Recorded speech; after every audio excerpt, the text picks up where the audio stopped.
যাত্রা আবার শুরু হলো। ট্রেন চলতে শুরু করেছে।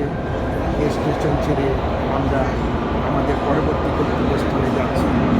এখন স্টেশনের ভিতর দিয়ে চলছে, তাই শুধু স্থানে স্থানে আলোর ঝিলিক ছাড়া কিছুই দেখা যাচ্ছে না। কারণ এটা মাটির নিচে দিয়ে এই রেলপথটি এবং মাটির নিচে দিয়ে এই রেলপথটি এসে থেমেছে। এখন আলোকপুঞ্জ আকাশের নিচে এসে চলতে শুরু করেছে। আশেপাশের দৃশ্যগুলি এখন স্পষ্টই দেখা যাচ্ছে। অত্যন্ত সুন্দর মনোরম পরিবেশ, আবহাওয়া সুন্দর। আমরা চলছি এই আনন্দ উপভোগ করতে করতে পরে স্টেশনে। আমরা বেশ আনন্দ পাচ্ছি এই ভ্রমণ।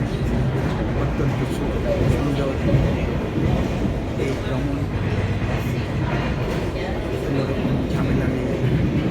কিছুক্ষণ পর করে চলছে গাড়ি, সেই গাড়িতে যাত্রীরা উঠছে, কেউ নামছে, যার যার গন্তব্যের পথে চলছে।